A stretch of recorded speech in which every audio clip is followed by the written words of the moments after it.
Good evening, Scorpions.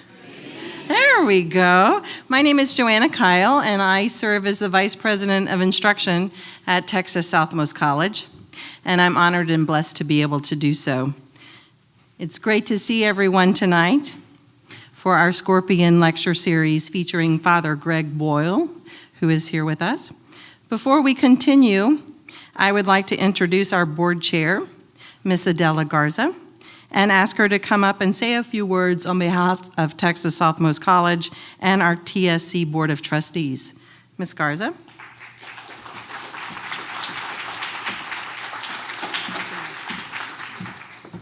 Good evening.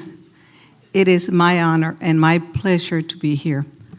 I've been on this board for 10 years, and I've seen many of you come and go and graduate. I have to say, the fun part of serving is when you guys walk to get your diplomas. With that being said, on behalf of the Board of Trustees, and there's 7 of us, is myself, my name is Adela Garza. My vice chair is Mr. Trey Mendez. The secretary is Mr. Ruben Herrera. Then we have Mr. JJ De Leon, Dr. Tony Zabaleta, Mr. Art Rendon, and Mrs. Eva Alejandro. And we do, for you guys, all we can because we want to provide a great environment for you. We want to bring you wonderful people to speak with you like Father Boyle. And we want you to feel happy in the place where you come to learn. On behalf of the President and TSC and the Board of Trustees, I welcome you. I welcome you, Father Boyle. Thank you. Enjoy it.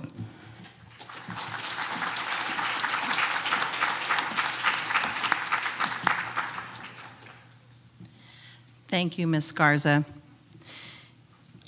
It's through our board's leadership and support that we're able to have events like the Scorpion Lecture Series. So from the bottom of our heart as administration, we really do appreciate you and the board for your leadership.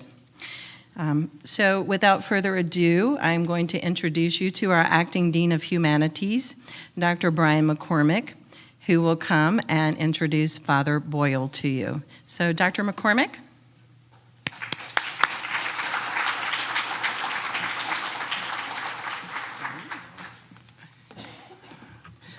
Good evening, everyone, and thank you for attending. I think you're going to find tonight's lecture to be something you won't have experienced in the past. Many years ago, this was back in 1985, 86, probably some of you weren't even born yet, and I was a lot skinnier. I had this amazing experience of meeting and doing some part-time work for Father Greg at a small parish in East Los Angeles, and this was a parish called Dolores Mission. It was situated in East Los Angeles, just between 2 really big housing projects, and it was one of the areas that most people wouldn't want to drive into at night, or probably even, a lot of times during the day. It had the highest concentration of gang activity in really the entire United States, and was one of the reasons Los Angeles was called the gang capital of the world. So most folks really didn't want to head into this part of town. It was kind of a forgotten part of the city, and in 1985, 86, Father Greg arrived to this parish, and he really quickly began to change the way people thought about that little corner of Los Angeles. And one of the more shocking things he did was he began to put a human face on a lot of the youth who were growing up in the projects and in that neighborhood, and really began to really challenge the way people thought about many of the kids growing up in that area. And so it was literally this single act of humanizing and not demonizing a lot of the kids of that area that really was the seed of a massive organization that Father Greg would ultimately build, and this was called Homeboy Industries. Homeboy Industries is an organization that was founded in 1992 by Father Greg, and it provides a whole range of services to youth in East Los Angeles and really the greater part of Los Angeles now. It offers all kinds of services ranging from domestic violence, spiritual development, substance abuse, mental health counseling, tattoo removal, job services, and job development training. And it's ultimately really become the biggest, most successful gang intervention, rehabilitation, and reentry program in the country. Every year, Homeboy brings in thousands of youth from around the city and, transforms their lives. And it today is a part of a massive network called the Global Homeboy Network that is committed to social justice and advocacy for marginalized populations by providing alternatives to the prison industrial complex in the United States and abroad. So I don't want to give you all the details about what Homeboy does, but I'll tell you a little bit about Father Greg. Father Greg's a Jesuit priest. He was ordained a priest in 1984. He holds a bachelor's degree in philosophy and English, 2 master's degrees, and actually served in Bolivia as a missionary before he came to Dolores Mission. His work has earned him all kinds of incredible honors and prizes. He has received the California Peace Prize. He has been inducted into the California Hall of Fame. He was honored at the White House in 2014. He was the first White House honoree to bring some of his homies with him. And in 2014, he was also named the Champion of Change. In 2016, he was named the Humanitarian of the Year by the James Beard Foundation. In 2017, he received the Leder Medal. It's a prestigious medal given to really, prestigious award given to honor active Catholics by the University of Notre Dame. So Father Greg has written 2 books. One of them is a New York Times bestseller called Tattoos of the Heart, The Power of Boundless Compassion. And more recently, he's written a book called Barking to the Choir. Some of you were given that book when you came, if you got here early enough. And there's more of those books available for purchase outside the lecture hall. And Father Greg will be signing some of those books after his talk tonight. So all I can say is you can read a lot of books about peace and social justice and social change, self-improvement. Since I went to grad school for many years, probably half of those years I left Dolores Mission, I've been in school. You can read those books till your eyes fall out. But I think it's Father Greg's life and the books he's written, the words he's put in those books that really present a way of radically rethinking the way we see the world around us. One finds in his life and in his books an enduring message about the transformative power of kinship and compassion and how effective those acts can be in changing lives, in changing our own lives, changing your lives, and changing our community. So everyone please welcome Father Greg Boyle.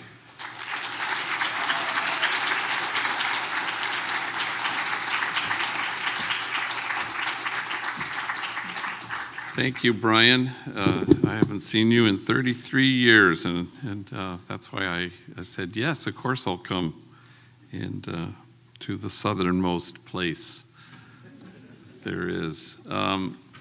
The other day I was driving home from LAX, the airport, with 2 homies, and there was a homie in the back seat, and he was texting, and he said, "Hey, G, my lady just texted me, what does LMAO stand for?"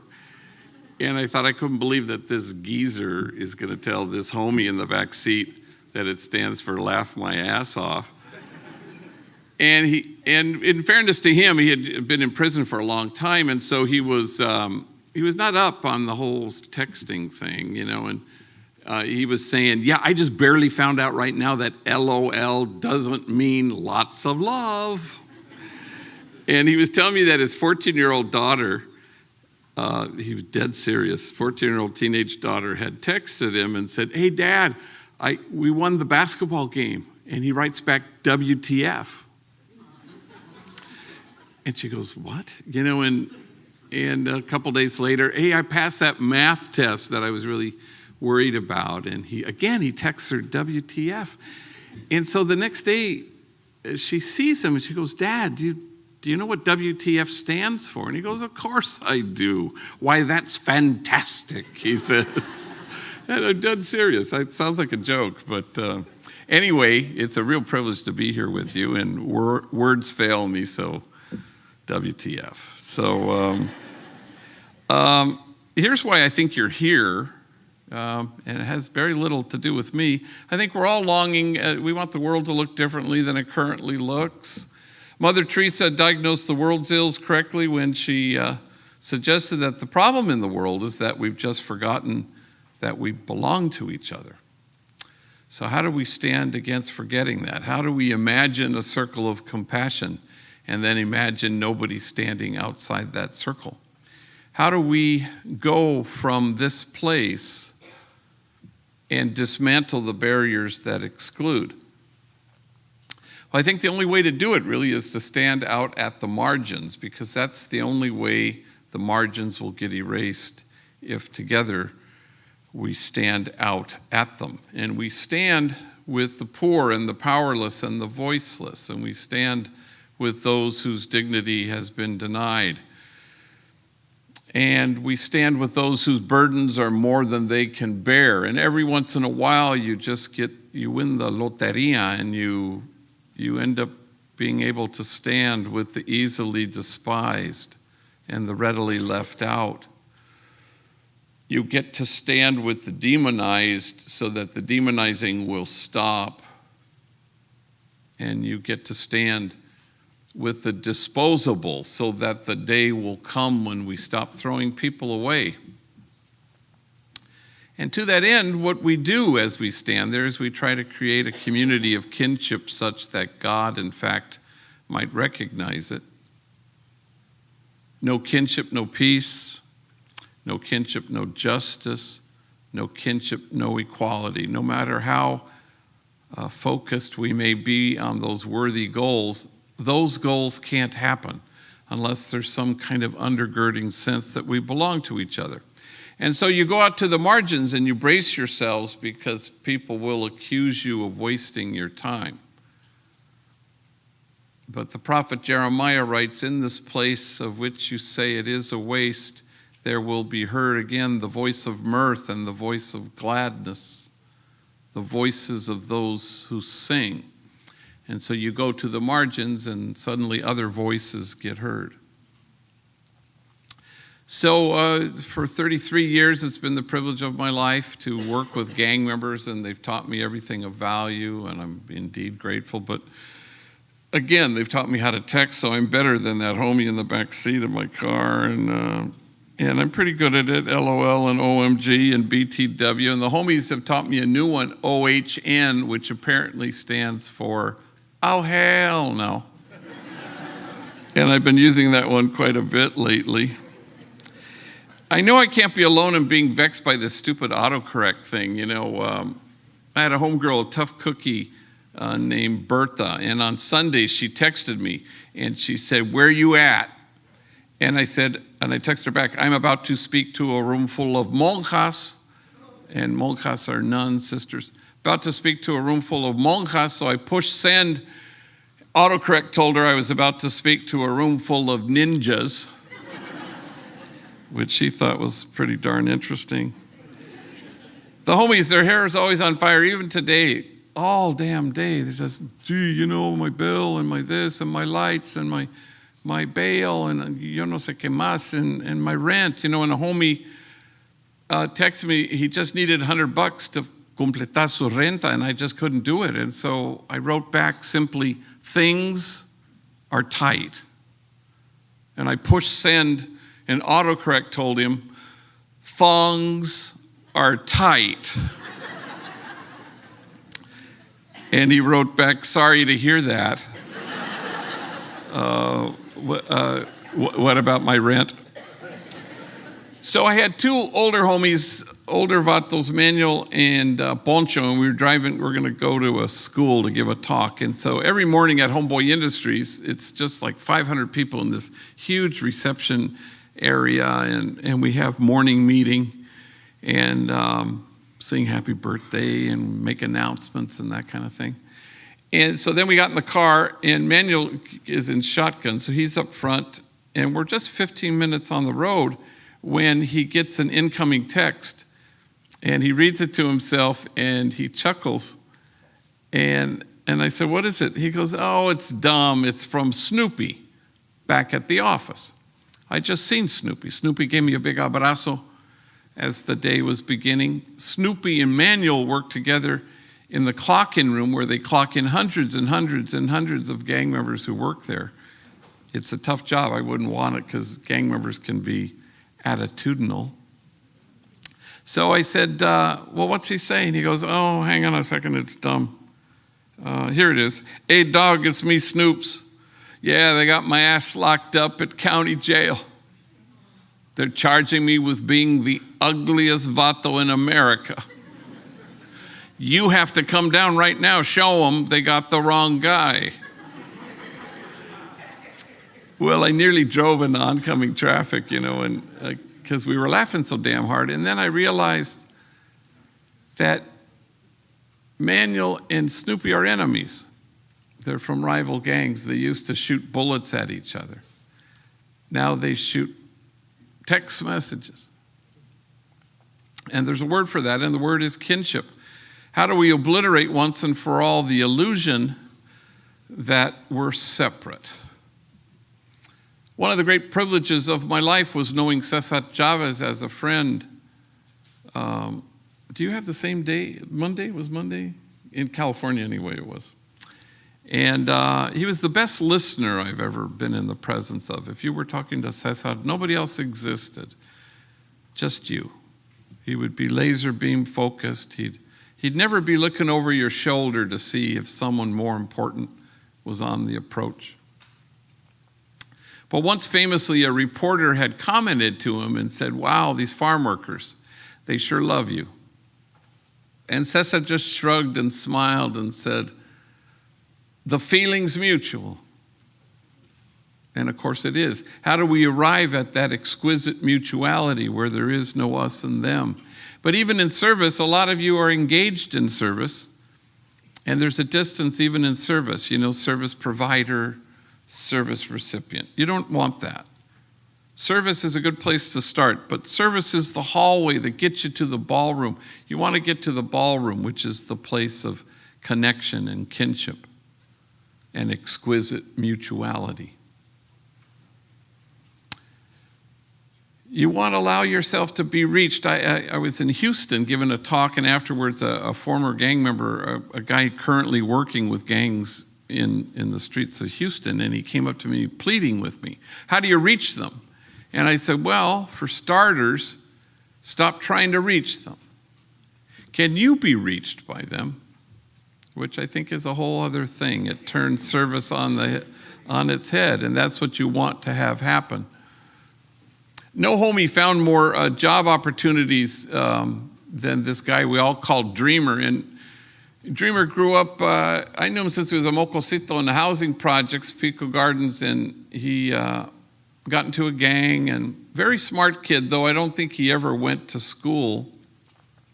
But he had a dangerous sense of humor, which I always enjoyed. And he's doing fine now. He's in his 40s, and he's married, house, kids, good job. But in his early 20s, he was kind of a yo-yo, in and out of getting locked up. I'd find him a jale in the private sector or in one of our social enterprise businesses.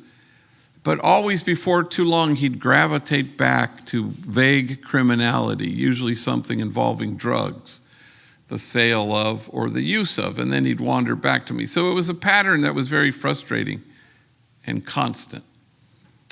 So this one time he finished a 4-month probation violation at county jail, and there he is sitting in front of my desk, and he says what gang members often say, this time it'll be different. I go, all right. So With him sitting there, I picked up the phone and called a friend of mine named Gary, who owned a vending machine company. And he had hired homies in the past, so I'm hoping maybe he'll do it again. And sure enough, he says, you tell that guy he can start tomorrow. That's a holy man right there. So Dreamer began work the very next day at the vending machine company. Well, 2 weeks later, there he is again in front of my desk. I couldn't believe my eyeballs. I said, Híjole, Madre Santa, here we go all over again. But this time he reaches into his pocket and he pulls out his very first paycheck and he waves it proudly. And he says, damn, G, this paycheck makes me feel proper. I mean, my jefita, she's proud of me, and my morritos, they're not ashamed of me. And you know who I have to thank for this job. And I said, well, who? And he looked at me strangely and he said, well, God, of course. I said, oh, sure, no, that's right. That would be God. You thought I was going to say you. I said, no, gosh, no, God's number one. He said, you are so lucky we're not living in them Genesis days. I'm sorry, them Genesis days? He goes, yeah, because God would have had struck down your ass already by now. Well, the thing I most remember was the two of us, we just fell out of our chairs howling with laughter. And I defy you to identify exactly who's the service provider, who's the service recipient. It's mutual. Homeboy Industries was born actually in 1988 when we called ourselves Jobs for Our Future.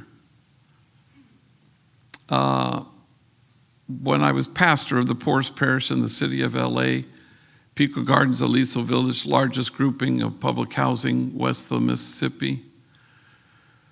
8 gangs at war with each other in these housing projects, which is unheard of. Making it, according to the LAPD, the place of the highest concentration of gang activity anywhere. I buried my first young person killed because of this sadness in 1988. And I buried my 227th 2 months ago. Not all from that community, but I run a large gang intervention program. I get asked to do this. So we did a lot of things. First thing we did was we started a school because there were so many middle school, junior high age gang members who had been given the bota from their home school. Nobody wanted them. So they were wreaking havoc in the projects. They were writing on walls. They were violent. They were selling drugs. So I walked out to the projects and I would kind of isolate them one at a time. I'd say, oye, if I found a school that would take you, would you go? And to my surprise, every single one said, yeah, I would. And then I couldn't find a school that would take them. That kind of forced my hand. So right across the street from our church was our school, our parochial school, grades K to 8. They occupied the first 2 floors. But the entire 3rd floor was the convent where the ninjas lived. And so I gathered all the nuns together in the living room and I sat them down. I said, hey, would you guys mind, moving out? And we could turn the convent into a school for gang members. And they looked at each other and they said, sure. So that brought gang members in large numbers to the church property, which led people in the parish to say, wait a minute, aren't churches supposed to be hermetically sealed? Good people in and bad people out, which was a good challenge for us. And then the gang members said, if only we had jobs. And so myself and the women in the parish, we marched around the factories that surrounded the projects, trying to find felony-friendly employers, and that wasn't so forthcoming. So we invented things like crews, maintenance crew, landscaping crew, a crew to build our child care center, all made up of rival enemy gang members. Then in 1992, after the Rodney King verdict, maybe you've read about it, we had LA just was on fire.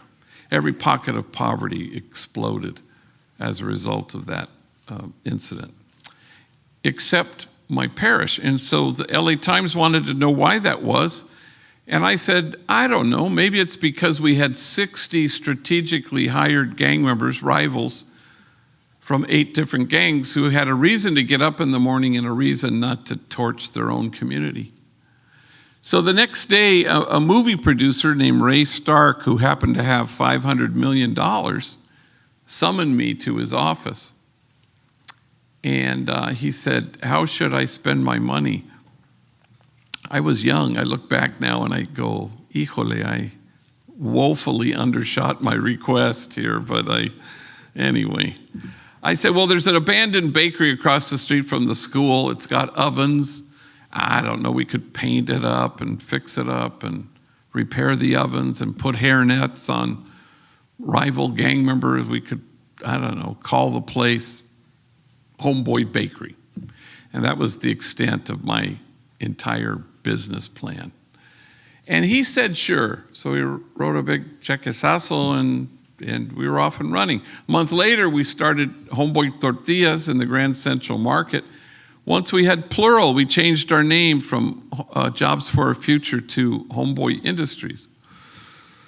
Not everything worked. I'll be the first to admit it. Homeboy Plumbing really was not hugely successful.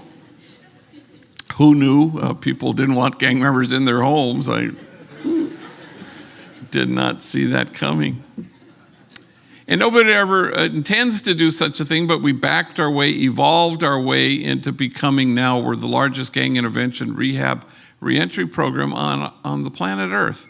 15,000 folks a year walk through our doors trying to redirect their lives. All the homies want to get into the 18-month training program because it's a paid gig.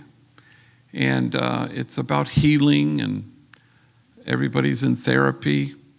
We have 4 paid therapists and 47 volunteer therapists. We have classes, case managers, navigators, Black, brown, Vietnamese, every imaginable gang member from every imaginable gang. It's the United Nations of gangs. We have 1,100 gangs in LA County, 120,000 gang members. We have free tattoo removal. No place on the planet Earth removes more tattoos than we do, Monday through Friday, in our designated clinic. We have 3 laser machines, 1 paid physician assistant, and 43 volunteer doctors. 11,000 treatments a year. So if any of you are starting to regret that scorpion tattoo you have, see me afterwards. And it was all started because you go to the margins and you listen. And we started tattoo removal because of a guy named Frank, who 2 days out of Corcoran State Prison, I didn't know him, and he's sitting in front of my desk and tattooed on his forehead like a big ass billboard, filling the whole space like a big black letters. It said, "The world," filling his whole forehead. And he looked at me and he said, "You know, I am having a hard time finding a job." And I said, "Well, Frank, maybe we could put our heads together on this one, you know." So I'm thinking, where do I send him, to McDonald's? Do you want fries with it? No, I don't want fries. Mothers clutching their kids, running out of the store. So naturally, I hired him, and he bagged bread for a while, and I went looking for a doc who had a laser machine. I found one at White Memorial Hospital. And he said, "I'll give you 1 hour a month, free." And to chip away at Frank's forehead and about 4 other guys. Within no time at all, I had a waiting list of 3,000 gang members who wanted the same treatment, so we couldn't stay with that arrangement. Parentheses, Frank is currently a security guard at a movie studio in Hollywood, and there is no trace left of the angriest, dumbest thing he had ever done, proving once and for all that everyone is a whole lot more than the worst things they've ever done. And so then we have all our businesses. We have a Homeboy Bakery, which is thriving. We have Homeboy Silkscreen, Homeboy Homegirl merchandise. We have Homeboy Grocery, where we sell chips, salsa, and guacamole in a whole bunch of grocery stores on the East Coast and on the West Coast. We have Homeboy Diner, the only place you can get food at City Hall. We have a restaurant at Terminal 4, LAX Airport. Homeboy Recycling, where we recycle electronic waste. Farmers markets. We're supposed to have 9. I don't know, maybe that's 9. And Homegirl Cafe, where women with records, young ladies from rival gangs, waitresses with attitude will gladly take your order. And they cater. It's kind of a who's who. I invite you to go there sometime, and you'll run into celebs and movie stars and always a gang of elected officials. Vice President Joe Biden was there when he was vice president once, and you remember that, when he was vice president once? And then Jim Carrey and Jack Black and all sorts of people are always there. And it's kind of a who's who. Once Diane Keaton was there, and a movie star. She's won an Academy Award, the Godfather movies. And anyway, her waitress was Glenda. And Glenda's a big girl, been there, done that, tattooed, gang member, felon, parolee. She has no idea who Diane Keaton is. And so she's taking her order, and Diane Keaton says, well, what do you recommend? And Glenda rattles off the 3 platillos she particularly likes, and Diane Keaton says, well, I'll have that second one. That one sounds good. And it's at that moment, for some reason, something dawns on Glenda, and she looks at Diane Keaton. She says, wait a minute. I feel like I know you from somewhere, like maybe we've met. And Diane Keaton decides to deflect it humbly. Oh, gosh, I don't know. I suppose I have one of those faces that people think they've seen before. And then Glenda goes, no, now I know. We were locked up together. Honest to God, that just took my breath away when somebody told me that. I don't believe we've had any further Diane Keaton sightings now that I think of it. But suddenly kinship so quickly, Oscar-winning actress, attitudinal waitress, kinship. Or as Jesus calls it, that you may be one. All of us are called to be enlightened witnesses, people who through your kindness and tenderness and focused, attentive love, return people to themselves. At Homeboy, we're kind of allergic to the notion of holding the bar up and asking homies to measure up. We don't do that. Instead, we hold the mirror up and we tell people the truth. Your truth is my truth. My truth is a gang member's truth. It's all the same truth. Here's the truth. You are exactly what God had in mind when God made you. And then you watch the homies become that truth. You watch them inhabit that truth. And no bullet can pierce it. No 4 prison walls can keep it out. And death can't touch it because it's huge. But we know at Homeboy you got to reach in and you have to dismantle the messages of shame and disgrace that keep people from seeing their truth. For the principal suffering of the poor throughout history and Scripture is shame and disgrace. In the Acts of the Apostles, they have this little odd line, and it says simply, and awe came upon everyone. And it suggests that the measure of health in any community at all, even this one, may well reside in our ability to stand in awe at what the poor have to carry, rather than stand in judgment at how they carry it. So years ago, I was invited to speak to 600 social workers in Richmond, Virginia, and it was what they call a gang in-service. So it was from 9 to 5 at a hotel ballroom. And, it's where they got a bunch of people come in and teach social workers about gangs. So I figured I'd maybe open the thing with a keynote or speak at lunch or close the day. So I said yes, and I bought my ticket. Well, a week before I was to fly, I pulled the original letter out, and to my horror, I discovered that I was to be the only speaker all damn day from 9 to 5. And I said to myself, oh, hell no. So I brought two homies in, Andre and Jose, and it's an 18-month training program. So they're like in their 9th month, and African-American and a Latino. I sat them down and I said, oye, look, you're flying with me at the end of the week to Richmond, Virginia. I'd like you to get up in front of 600 social workers. I'd like you to tell your stories. Take your time, because we got a long-ass day to fill.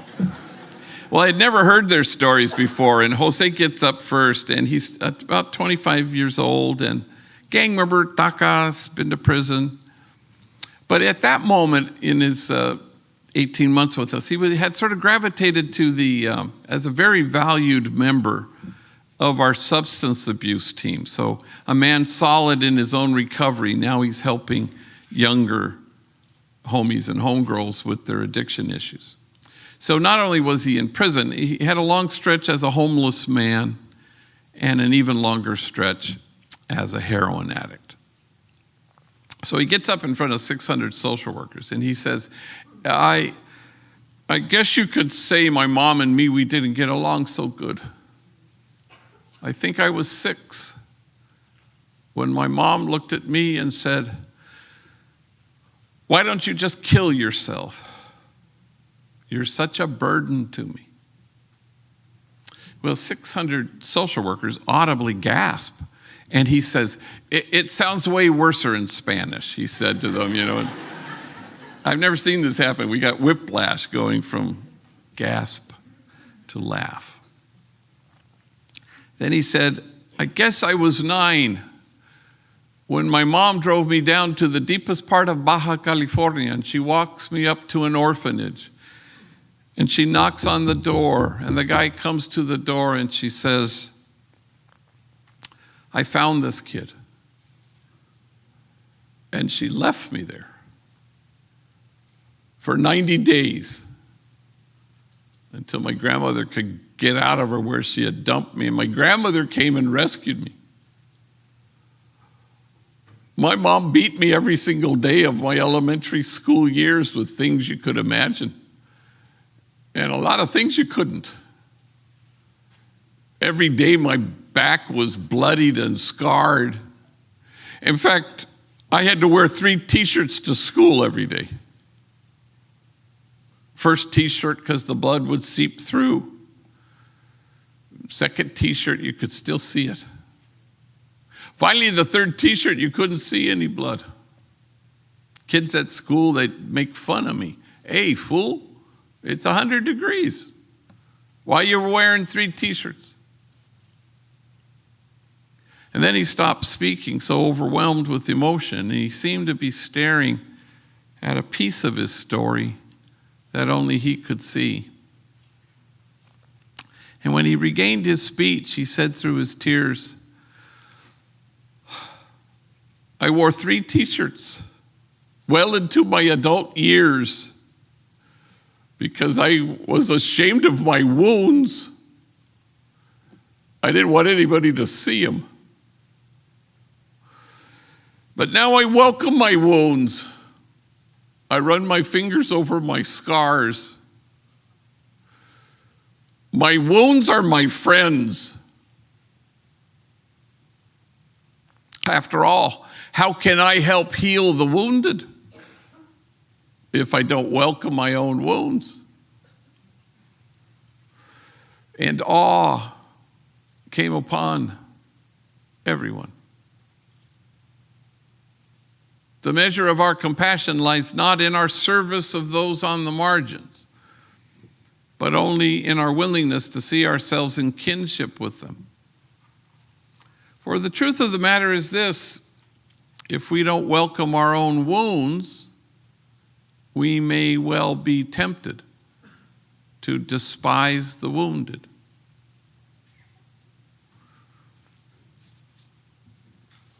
Let me end with this story. and then so that I can open it up to your questions. I've written 2 books, and every once in a while universities will force their students to read my books against their will, and I'm not complaining, but Gonzaga University, my alma mater in Spokane, who ruined my whole March Madness bracket, I had them going all the way like a menso. And so they invited me, and they said, well, the whole freshman class had to be forced to read Tattoos on the Heart. Would you come up and speak? I said, sure. And they said, can you bring 2 homies with you? And I do if people are going to pay for it, and I always pick homies the same way. I always pick rivals, enemies among our trainees, just to force them to share a hotel room, just to mess with them. And I always pick homies who have never flown before, just for the thrill of seeing homies paniqueados, in the air, And this was a couple of years ago, I had 2 older vatos. We were at LA International Airport, and dead serious, the homie said to me, hey, G, are we flying Virgin Airlines because it's our first time? I said, yes, it's a requirement. We'll be coming home on American. So I picked 2 homies, Bobby, an African-American gang member who worked in the bakery at the time, and Mario, who worked in our homeboy, homegirl merchandise store. I've done this probably almost 1,000 times before with men and women. I've never picked anybody more paniques, more terrified, more petrified of flying than this guy, Mario. It was actually starting to freak me out a little bit. He was actually hyperventilating, and we hadn't even boarded the damn plane, and so we were at Burbank Airport, which is kind of a small airport, big bay windows, Southwest Airlines, and they don't have that hermetically sealed chute that you enter to board the plane. You have to walk out onto the tarmac like you're the president, and you climb up the stairs to go to the front of the plane, and the big feature at Burbank are the steps that go to the back of the plane. So Bobby's off walking somewhere, and Mario's sitting here, and I'm trying to calm him down, and our plane arrives. It's early morning, and people are deplaning, and I say, hey, Mario, that's our plane.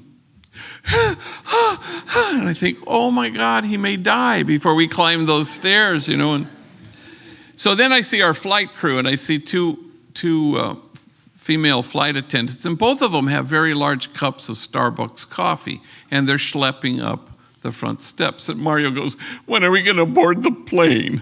I said, well, as soon as they sober up the pilots.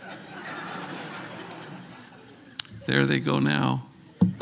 Perhaps I shouldn't have said that. So I should tell you that in the 31-year history of Homeboy Industries, nobody has worked there with more tacas than this guy Mario, which is really saying something. He's all sleeved out, neck blackened with the name of his gang, head shaved, covered in tattoos, forehead, cheeks, chin, eyelids that say the end, so that when he's in his coffin, there will be no doubt for anybody.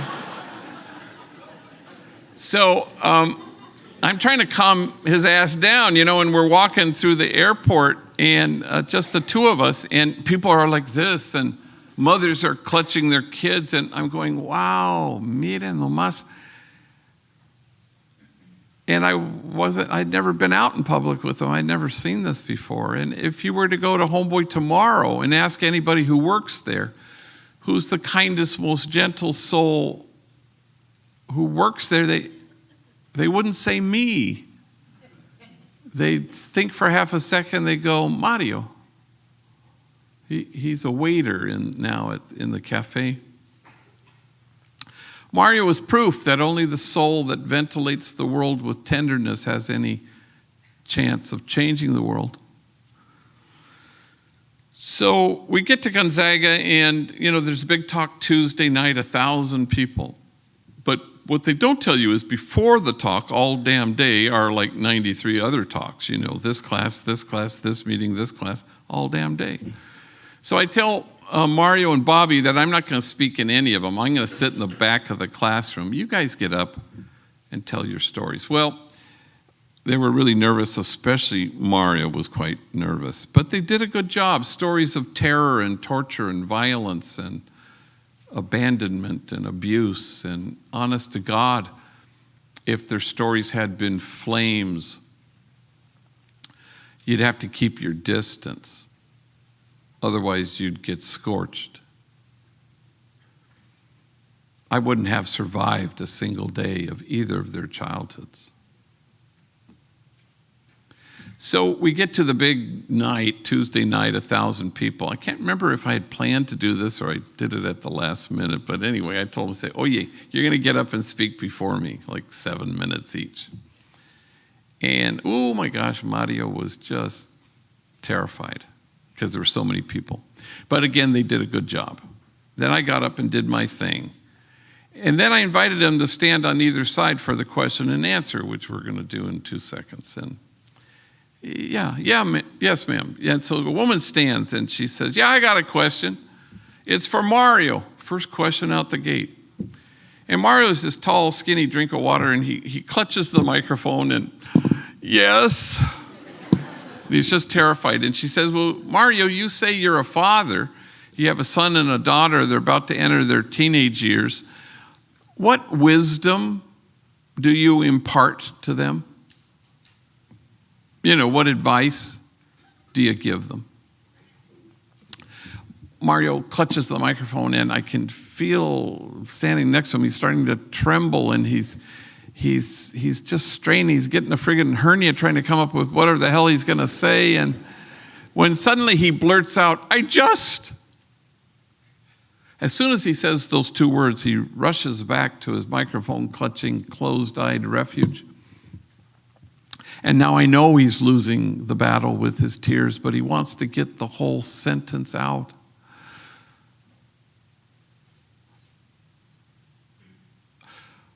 I just don't want my kids to turn out to be like me. And there's silence until the woman who asked the question stands, and now it's her turn to cry. Why wouldn't you want your kids to turn out to be like you? You are loving, you are kind, you are gentle, you are wise. I hope your kids turn out to be like you. And 1,000 total perfect strangers stand, and they will not stop clapping. And all Mario can do is hold his face in his hands, so overwhelmed that this room full of strangers had returned him to himself. But everybody standing was returned to themselves, which shouldn't surprise us because it's mutual.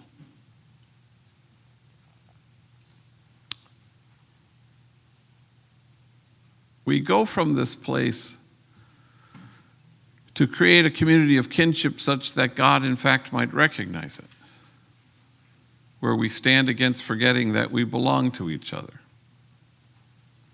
where we imagine a circle of compassion, and then we imagine nobody standing outside that circle. And pretty soon we cease to care whether anybody accuses us of wasting our time. For in this place of which you say it is a waste, there will be heard again the voice of mirth and the voice of gladness, the voices of those who sing. Go from this place so that other voices get heard. Thank you very much.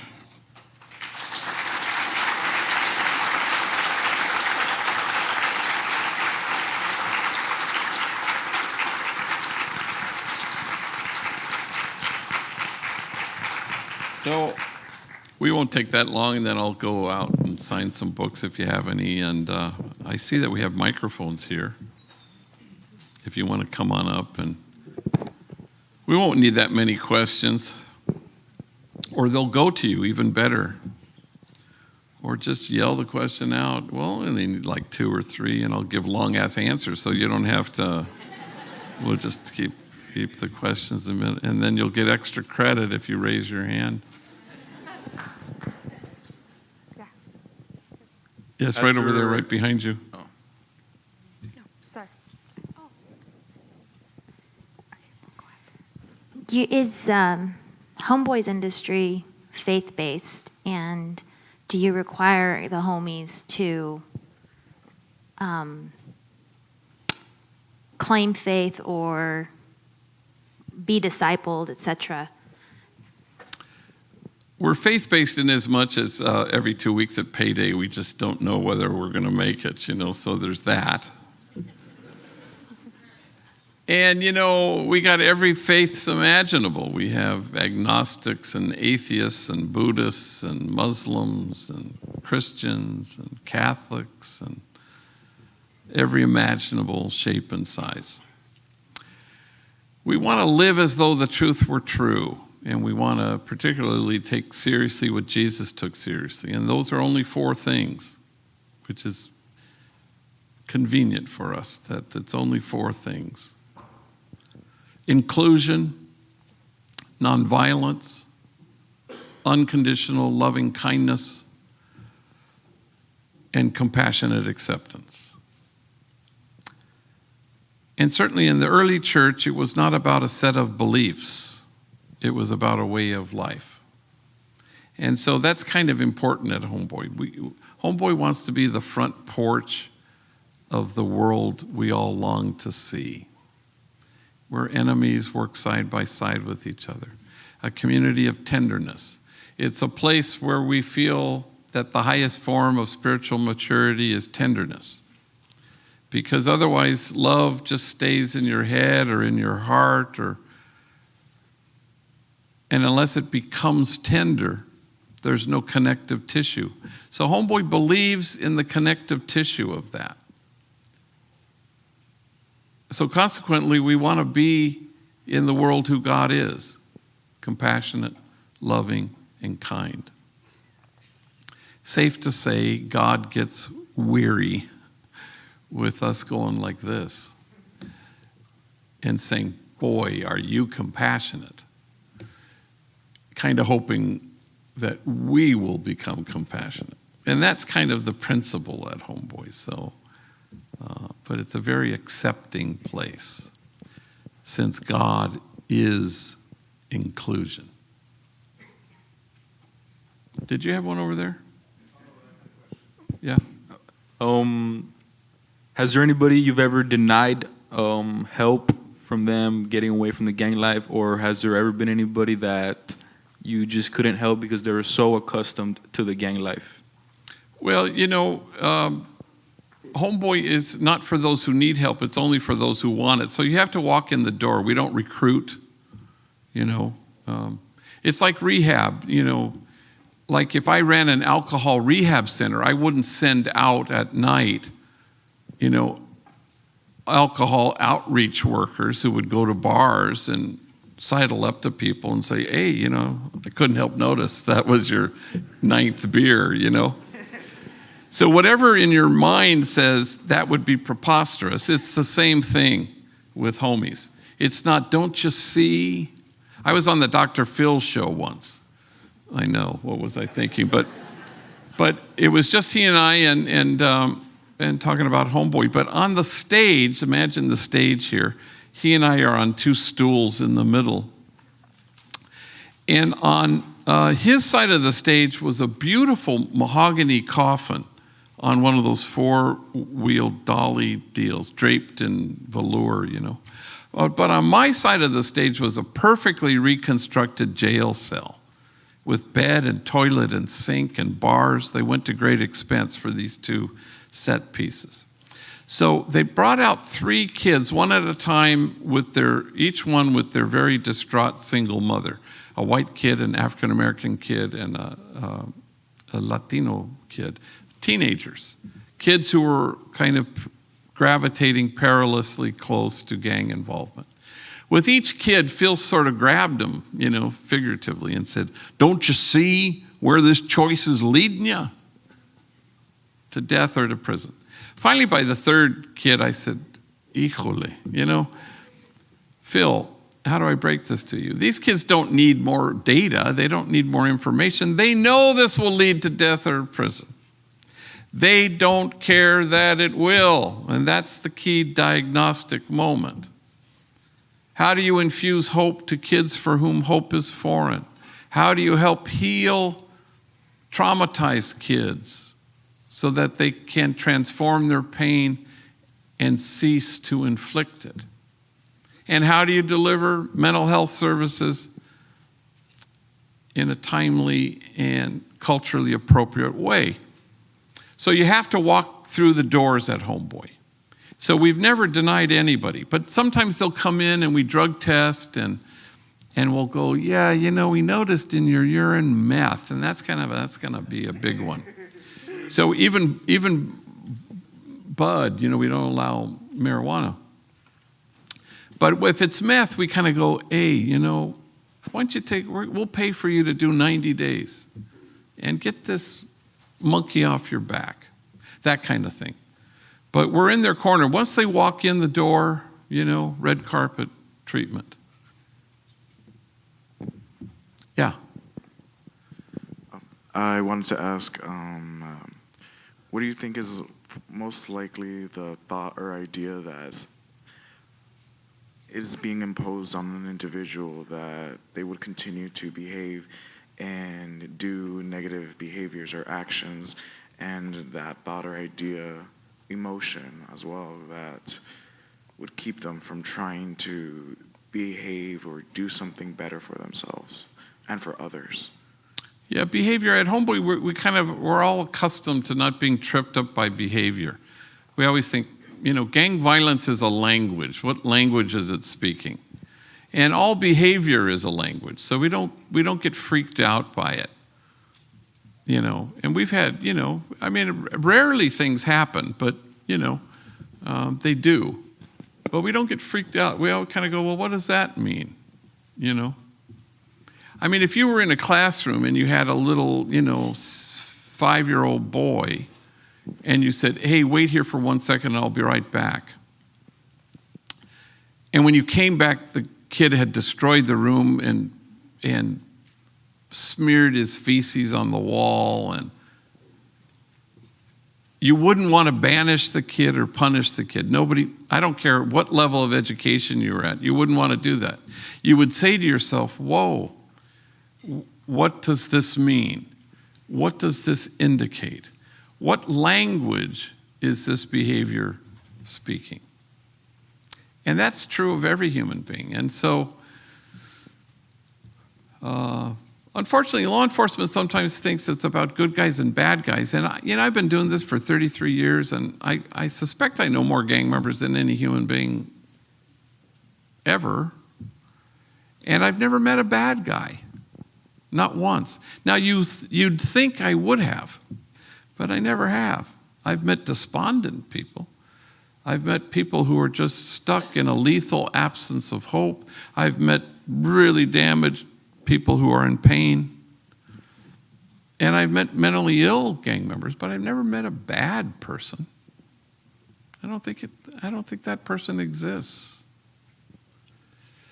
And I think our invitation always is to get underneath stuff, get underneath the behavior. What does this mean? And demonizing is the opposite of who God is. And it's the opposite of truth.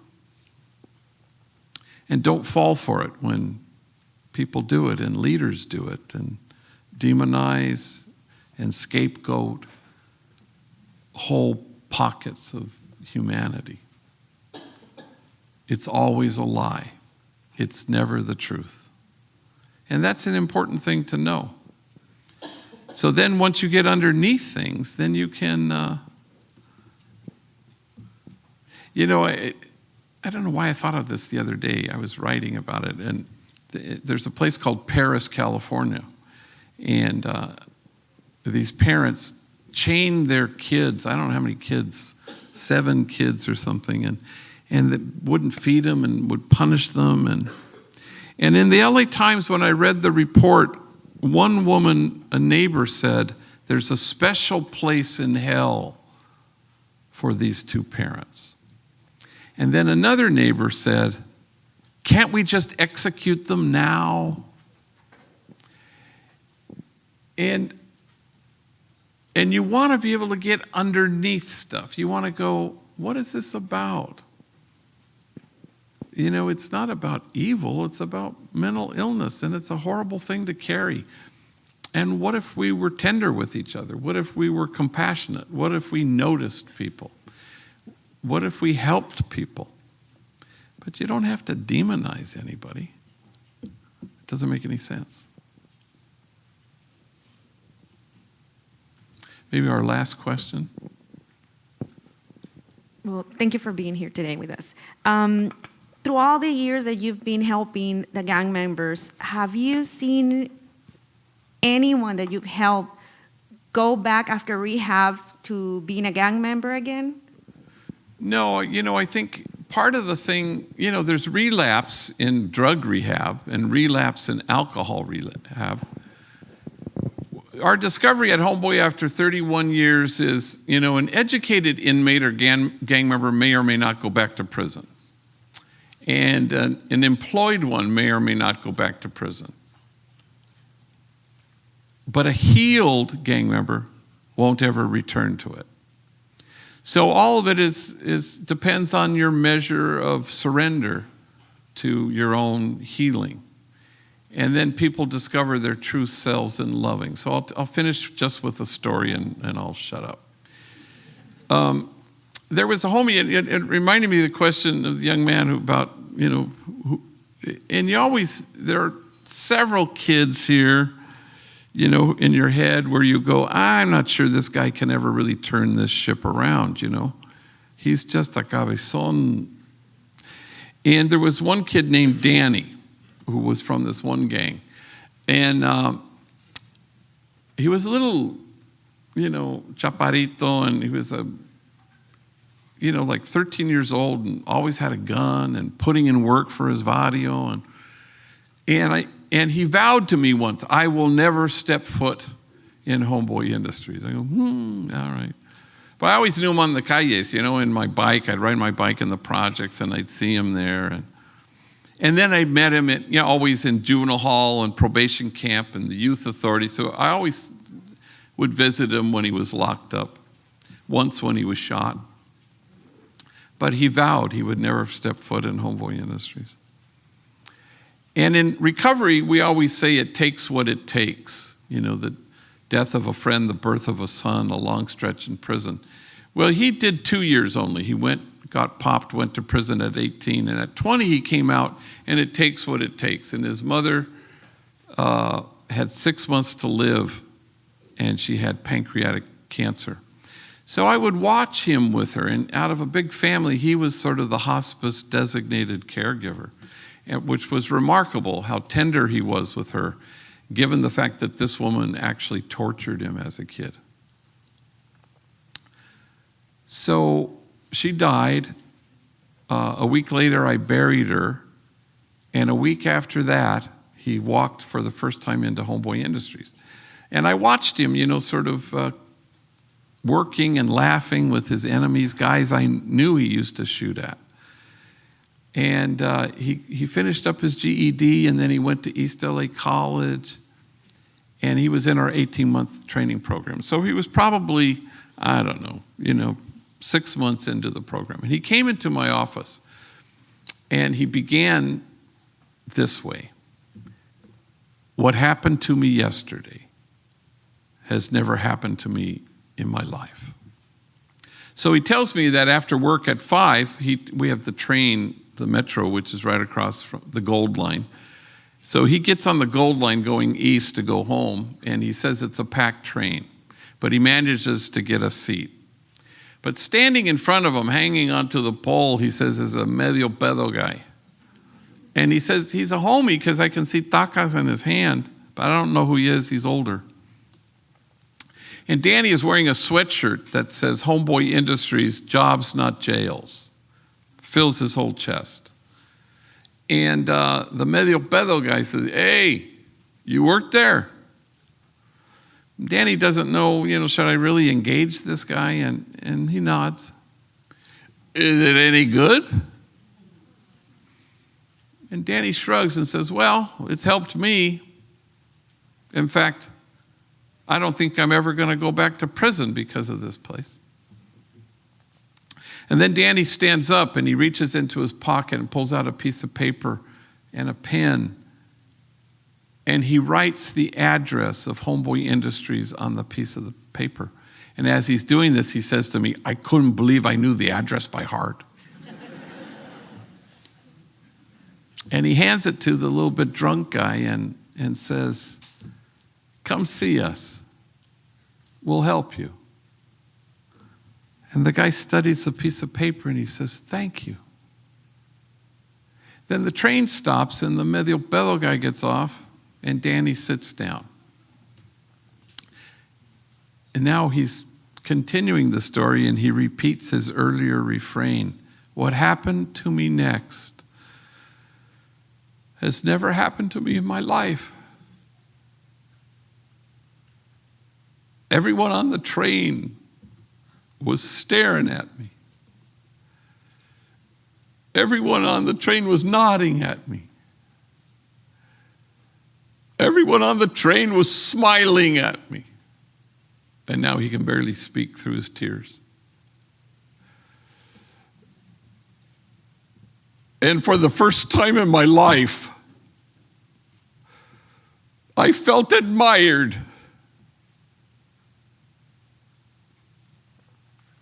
And the two of us in my office, we just wept because I'm not sure what you're supposed to do.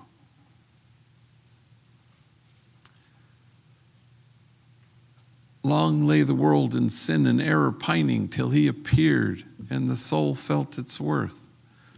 Yeah, it's about Jesus. Yeah, it's about Christmas. But how is it not the job description of everybody in this auditorium? You appear and the soul feels its worth. Exactly right. Thank you all very much.